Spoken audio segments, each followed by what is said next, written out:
हम लोग जाएंगे यहाँ से वहाँ तक। जैसे कि आप लोग देख सकते हैं कितनी लाइन है। पहले वहाँ सामने से ही होता था रास्ता, अब नया रास्ता।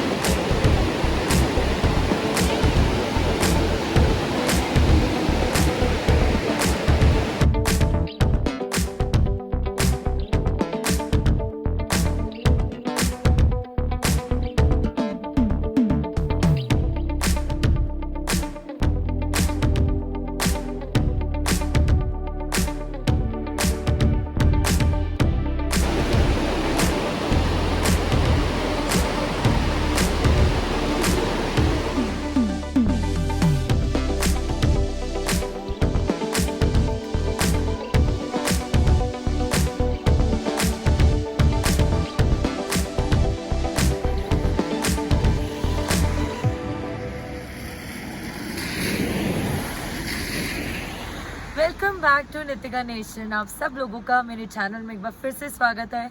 केदारनाथ की यात्रा तो हम लोग कर चुके हैं, अब हम आगे निकले हैं। यहाँ बारिश का मौसम बना हुआ है, बहुत बारिश हो रही है और मौसम तो इतना ज़बरदस्त हुआ हुआ है कि सारे बादल नीचे छाए हुए हैं। जैसे मैं आपको दिखाऊं, यहाँ की साइड सारे बादल छाए हुए हैं, मतलब सारे माउंटेन्स कवर्ड है। और मैं जो नज़ारा भी देख पा रही हूँ, अगर मैं इनको लफ्ज़ों में बयां करना चाहूँ तो आई थिंक वो अनजस्टिफाइड होगा। तो मैं तो जितना इसको कैप्चर कर सकती हूँ अपनी आंखों में, अपनी मेमोरीज में मैं कर रही हूँ। बाकी मैं अपने फ़ोन से, अपने जितने भी कैमरा से, उससे जितना भी आपको प्रॉपरली दिखा सकूँ वो मैं कोशिश करूँगी। आइए मेरे साथ बने रहिए और आगे चलते चलते देखते हैं।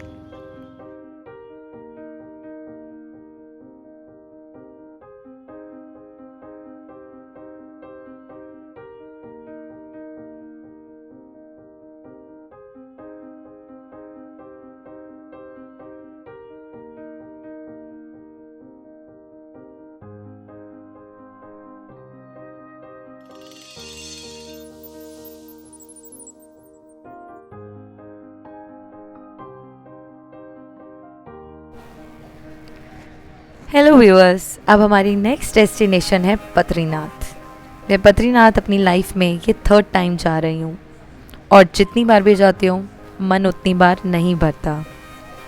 सोनप्रयाग से ही हमें ऐसा ज़बरदस्त मौसम मिला कि वापस जाएं ही ना। दिल्ली की गर्मी से राहत हमें यहीं आकर मिली। आप लोगों को भी ऐसा नज़ारा देखकर ज़रूर फील हो रहा होगा कि काश हम भी यहाँ पर होते और इस नज़ारे का आनंद उठाते। मैं पहाड़ों पर हमेशा से ही खिंची चली आती हूँ। कहते हैं ना कि ऊपर वाला बहुत कुछ पहले से ही फिक्स करके रखता है, पर मैं बहुत एक्साइटेड हूँ नए एक्सपीरियंस के लिए, कुछ नए लोगों से मिलने के लिए, इस नए सफ़र के लिए, नई यात्रा के लिए, और अपने जहन के अकाउंट को फिर से बहुत ही सुंदर यादों से भरने के लिए आई हूँ।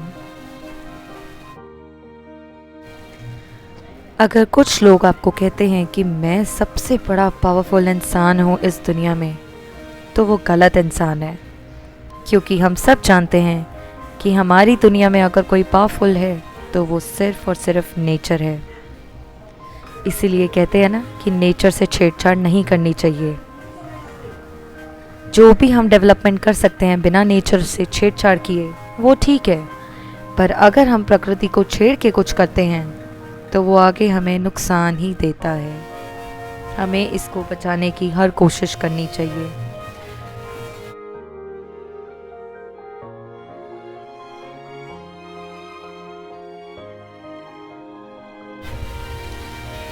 इस ग्रीनरी में कितना सुकून है ना, और इस पल में कितना आराम। अगर आप पहाड़ों पर आते हैं तो इस चीज़ का खास तौर पर ध्यान रखें कि गंदगी ना फैलाएं, और अगर आप किसी को ऐसा करते देखते हैं तो उसे भी रोकें। हमें इस एनवायरनमेंट को, ऐसे प्योर चीज़ को बचा के रखना है अपनी फ्यूचर जनरेशन के लिए, ताकि वो भी सीखें कि किस तरीके से प्रकृति को बचाया जा सकता है और इसमें जिया जा सकता है।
ये हम रुद्रप्रयाग पहुंच चुके हैं। यहाँ से लेफ्ट वाला रास्ता केदारनाथ की ओर जाता है और सीधा वाला रास्ता बद्रीनाथ की ओर जाता है।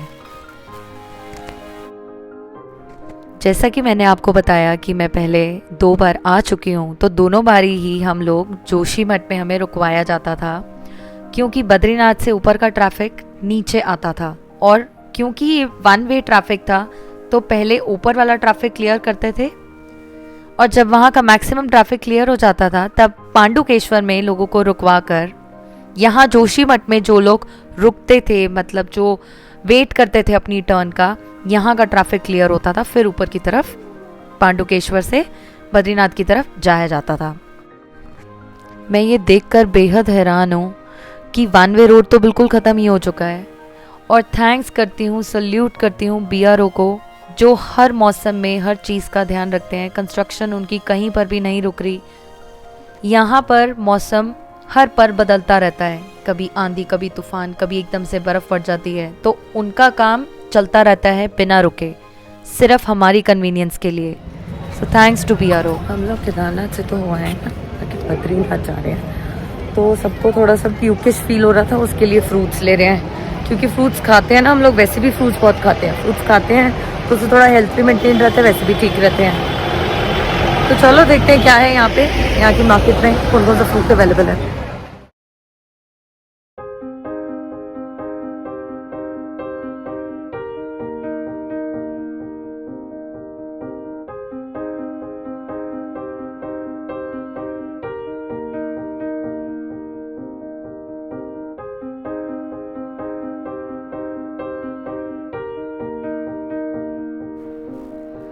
ये पहाड़ों का स्ट्रक्चर है ही बड़ा नायाब, दूर से देखने में तो बहुत फैसिनेटिंग लग रहे हैं, पर जब हम पास से जा रहे थे तो पता लग रहा था कि कहीं कोई रिस्क ना हो जाए आगे, कहीं कोई दिक्कत ना आ जाए आगे।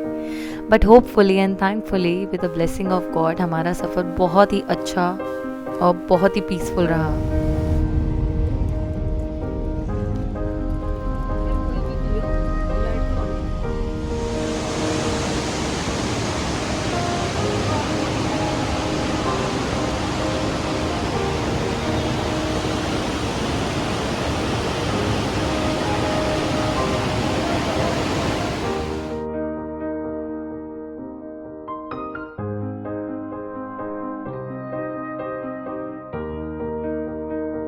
सुबह के बजे 6:40 और सुबह का ये नज़ारा है। हम लोग रात को पहुँचे थे और वैसे तो अपने होटल रूम में गए और सो गए, बहुत लेट पहुँचे थे हम लोग, और सुबह का ये प्रेजेंट नज़ारा है।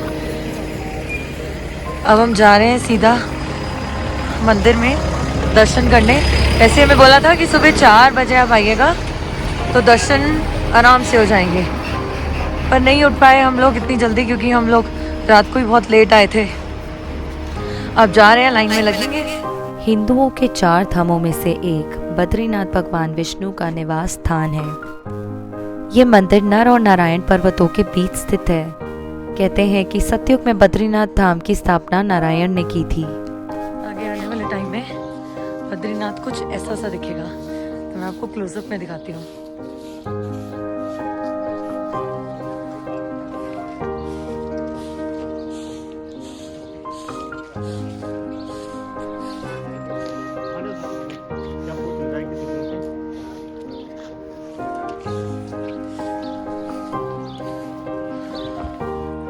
यहाँ ठहरने की बहुत सारी जगहें हैं, जैसे कि एक ये हो गया, पीछे भी बहुत सारे गए हैं, आगे हैं। अगर आप लोग कैप या फिर कोई विंटर वेयर लाना भूल गए हैं बाई चांस, जैसे कि ग्लव्स हो गए, कैप हो गए, तो उसके लिए भी आपको बहुत इजीली मिल जाएंगी चीज़ें।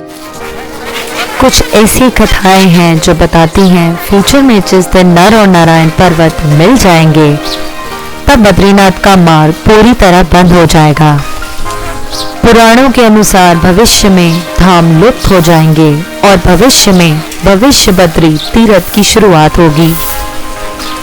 और एक ये भी मान्यता है कि जोशीमठ में नरसिंह मंदिर में जो भगवान नरसिंह की मूर्ति है उसका एक हाथ साल दर साल पतला होता जा रहा है। जिस दिन वह हाथ लुप्त हो जाएगा उस दिन बद्रीनाथ स्थान भी लुप्त हो जाएगा।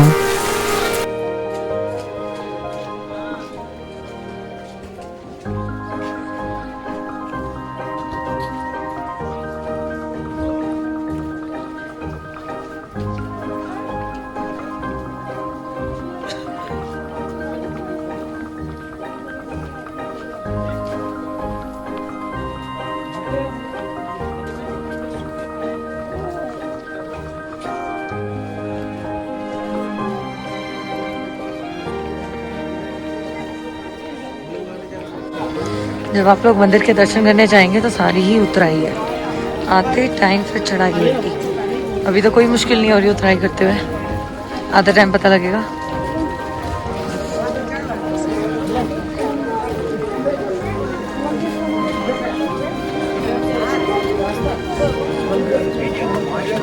अब चढ़ाई आ गई थोड़ी सी।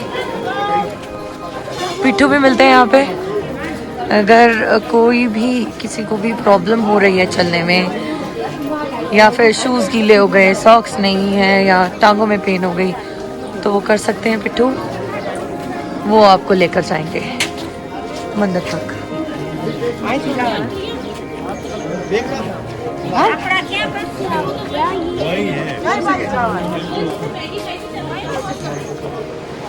ये माँ अलकनंदा है, कितनी तेज बहाव से चल रही हैं।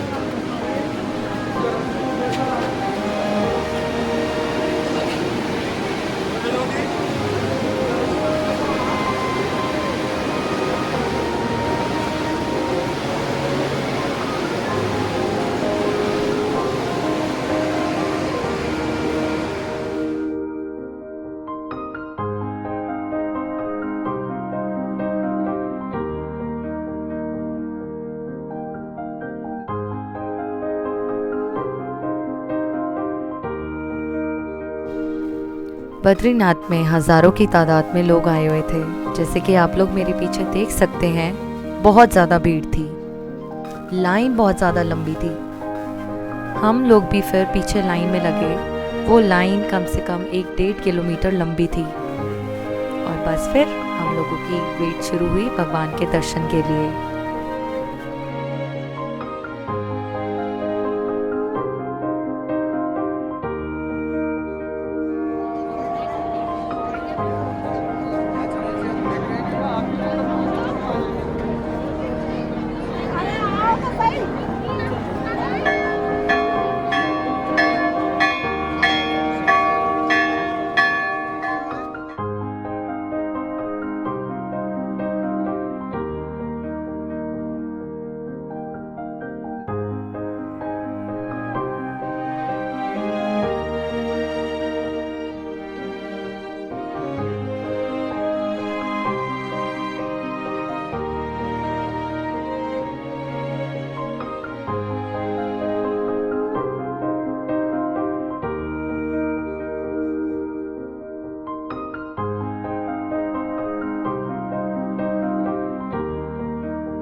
लगभग 3.5 घंटे के इंतज़ार के बाद हमारा नंबर आया। हमने लाइन में वेट करते करते प्रसाद खरीद लिया था। और क्योंकि ऐसा कहा जाता है कि भगवान विष्णु को तुलसी की माला बहुत पसंद है, तो हमने वो भी ले ली थी। यहाँ पर काफ़ी लोग तुलसी की माला लेकर आए हुए थे। हर एक इंसान इस नज़ारे को अपने फ़ोन में कैप्चर कर रहा था। बेहद मज़ा आया, वेट करने में भी अलग मज़ा था। और भीड़ तो आप देख ही सकते हैं कि कितनी भीड़ थी।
घर के लिए पार्टी कर लो। तो उस पुलिया से हम लोग गए थे और लाइन में लगे थे, वो वाली पुलिया से। और आते टाइम हम लोगों ने दर्शन किए, फिर नीचे तब तक उठ गए वहाँ पर, और उसके बाद इस पुलिया से यहाँ से एग्जिट है।